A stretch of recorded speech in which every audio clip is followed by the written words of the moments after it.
ఉగ్రజ్వాల దాచిన ఓ రుద్రుడా, అగ్నిశిఖలను గుండెలోన అణచిన ఓ సూర్యుడా, పరశ్వథమును చేతబూనిన పరశురాముని అంశవా, హింసగణ జగధ్వంస రచనను చేసిన ఆచార్యుడా, మన్నెం వీరుడు రామరాజు ధనుష్టంకారానివా, భగత్ సింగ్ కడసారి పలికిన ఇంక్విలాబ్ శబ్దానివా.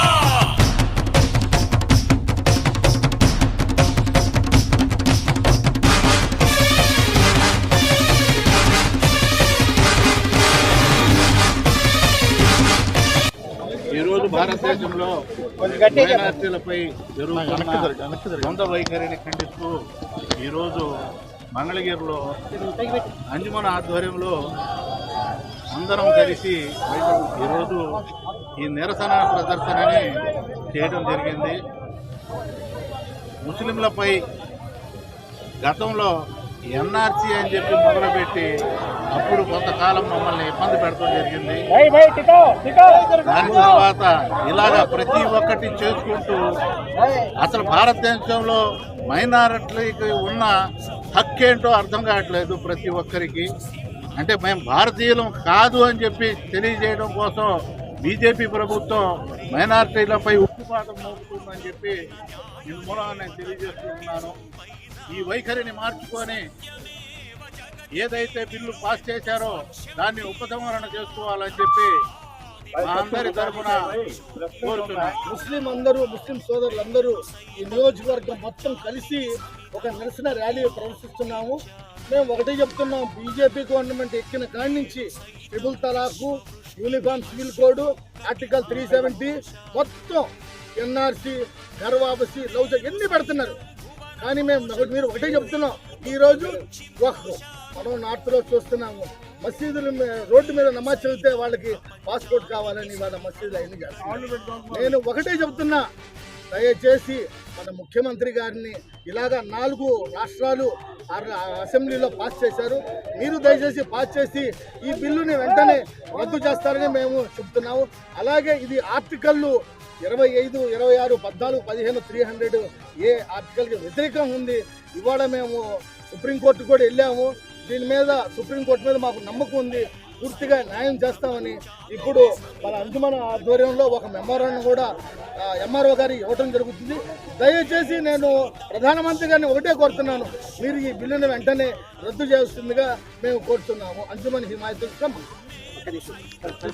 తీసుకొచ్చినటువంటి వక్ఫ్ చట్ట సవరణలు నిరసిస్తూ మంగళగిరిలో ఈరోజు ఈ నిరసన ర్యాలీ నిర్వహించడం జరుగుతూ ఉంది. ఏదైతే ఈ చట్ట సవరణలు ఉన్నాయో ఈ చట్టాలు పూర్తిగా రాజ్యాంగ విరుద్ధం, ఇది మత స్వేచ్ఛను హరించేటటువంటి విధంగా ఉన్నాయి.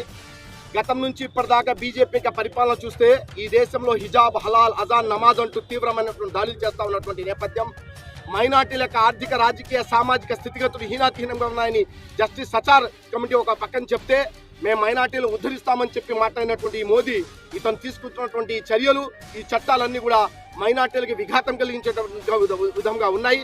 ఒక పక్కనేమో మోదీ గారు బేటీ బచావో బేటీ పడావో అని చెప్తా ఉన్నాడు, కానీ ఇక్కడ బేటీ సతావో బేటీ దులావో లాగా ఉంది. ఏదైతే ఈ వక్ఫ్ చట్ట సవరణ లేక దీని యొక్క కుట్ర మొత్తం కూడా ఈ ఆస్తులను మొత్తాన్ని కూడా అదానీలు, అంబానీలకు ధారదత్తం చేయడం కోసమే ఈ రకమైనటువంటి కుట్ర పన్నుతారని మేము చెప్తా ఉన్నాం.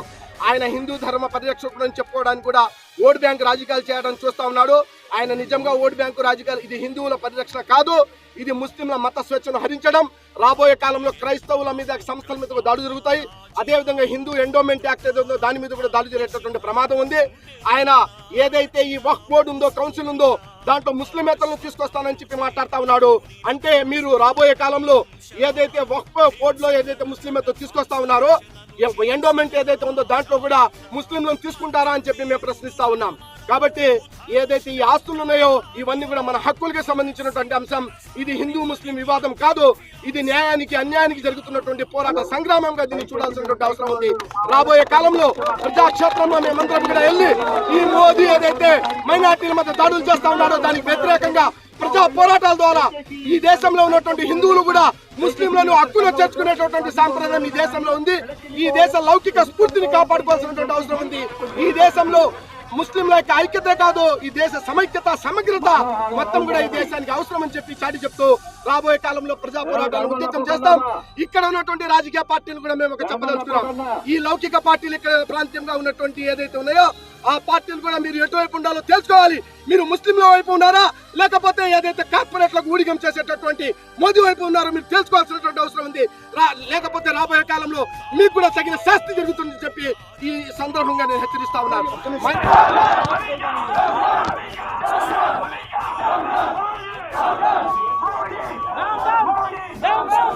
ఈ పరిరక్షణ కోసం ముస్లిం కౌన్సిల్ ఉందో, ఆల్ ఇండియా ముస్లిం పర్సనల్ లా బోర్డ్ తరఫు నుంచి ఏదైతే ఈ వక్ఫ్ బోర్డు ఉందో ఆ వక్ఫ్ బోర్డు యొక్క దాంట్లో ఆ సభ్యులైతే ఉన్నారు దాంట్లో ముస్లిమేతరులు ఉంటారని చెప్పి చెప్తా ఉన్నాడు. ఇది రాజ్యాంగం ఇంకా మత స్వేచ్ఛకు పూర్తిగా హరించేటటువంటి విధంగా ఉందని చెప్తా ఉన్నాం. సరే, నువ్వు ముస్లిమేతరులను తీసుకొస్తున్నాను, లౌకిక స్ఫూర్తి ఉండాలని చెప్పి మాట్లాడినటువంటి మోదీ గారు ఏదైతే హిందూ దేవాలయాలు హిందూ ఎండోమెంట్ యాక్ట్ లో కూడా నువ్వు ముస్లింలను ఎందుకు తీసుకోవని చెప్పి మేము ప్రశ్నిస్తా ఉన్నాం. అంటే ముస్లింల మీద వచ్చినప్పుడు నువ్వు ఒక రకమైనటువంటి విధానాలు తీసుకొస్తా ఉన్నావు.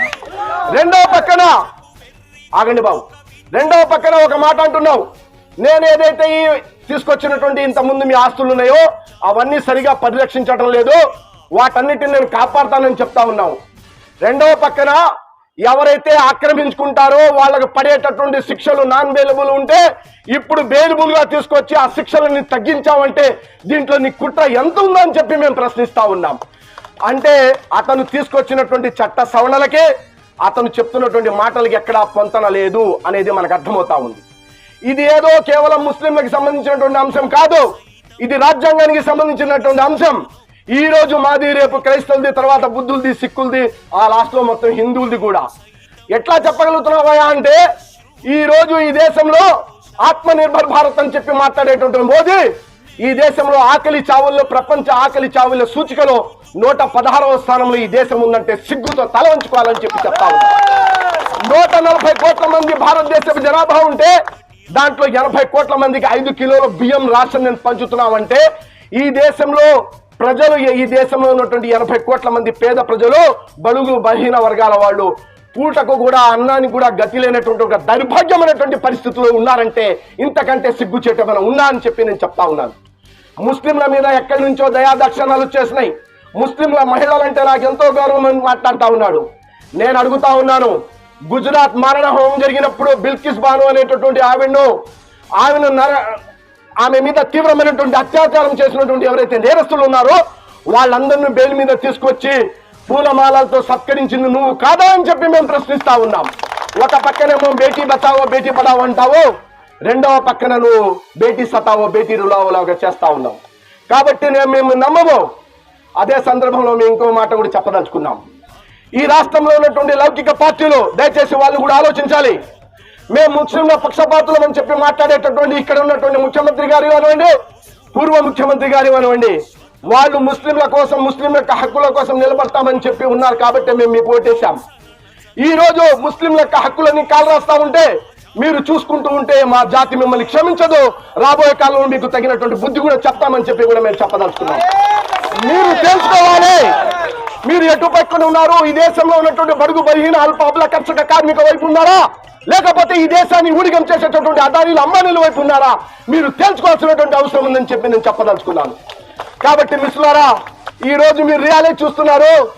మా పేద ముస్లిం ప్రజలు, మైనార్టీలకి ఏం నినాదాలు ఇవ్వడాలు కూడా తెలియట్లేటువంటి పరిస్థితులు మేము ఉన్నాం. అంటే మా మీద జరుగుతున్నటువంటి దాడులు ఏదైతే ఉన్నాయో, మా మీద జరుగుతున్నటువంటి అన్యాయం ఏదైతే ఉందో, అక్రమాలు ఏదైతే ఉన్నాయో అవి కూడా తెలియనటువంటి ఒక పరిస్థితిలో మనం ఉంటే మన మీద రాజద్రోహం కేసులు పెట్టి ఊపాలంటి చట్టాలను తీసుకొస్తా ఉన్నారు. కాబట్టి రాబోయే కాలంలో మనం ఏ రాజకీయ పార్టీలకు కానీ ఏ రాజకీయ సంస్థలకు కానీ మనం ఎవరితో తలవంచాల్సిన అవసరం లేదు. మనం అందరం కూడా పోరాటాల మీదే మనం మన యొక్క స్ఫూర్తిని ప్రదర్శించాల్సినటువంటి అవసరం ఉంది. దాని మీదనే నమ్మకం పెట్టుకుందాం. ఆ రకమైనటువంటి స్ఫూర్తిని ముందు ప్రదర్శిద్దాము. గతంలో కూడా మీరు అనుకోవచ్చు మోదీ గారికి ఫుల్ మెజార్టీ ఉంది, ఆయన ఎవడు ఏం చేయలేడని. ఈ దేశం సాక్షిగా గతంలో ఏదైతే రైతాంగ ఉద్యమం ఢిల్లీలో జరిగిందో, సంవత్సరం పాటు ఆ రైతాంగ ఉద్యమం జరిగిన తర్వాత మోదీ దిగి వచ్చే జీ హుజూర్ ముజే మాఫ్ కర్ దో పార్లమెంట్ సాక్షిగా మాట్లాడారంటే ఆ దమ్ము సత్తా ఉద్యమాలు పోరాటాల్లో ఉంది. కాబట్టి ఆ ఉద్యమాలు పోరాటాలు చేసి రాబోయే కాలంలో ఈ మైనార్టీలందరం కూడా మనమందరం కూడా కలిసికట్టుగా చేద్దాము. చివరిగా ఒకే ఒక్క మాట చెప్పి ముగిస్తారు. ఈ పోరాటం ముస్లింలది కాదు.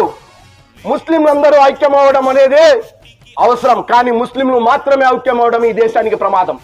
ముస్లింలు మాత్రమే ఐక్యమైతే చూడండి, 100కి 40 మంది ఉన్నారు, 15 మంది ఉన్నారు. హిందూ ముస్లిం అనేటటువంటి విభజన తీసుకొచ్చే కుట్రలు రాజకీయాలు చేస్తా ఉన్నారు.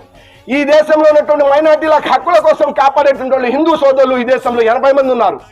కాబట్టి వాళ్ళందరూ కలుపుకుంటూ విశాల ప్రాతిపదిక మీద ముస్లింలని కాదు, మత ప్రాతిపదిక కాదు, లౌకిక ప్రాతిపదికన ఈ ఉద్యమం నడవాలని చెప్పి ఆ రకమైనటువంటి స్ఫూర్తిని ప్రదర్శించాలని చెప్పి తెలియజేస్తూ ఈ మంగళగిరి ప్రజలందరికీ ధన్యవాదాలు.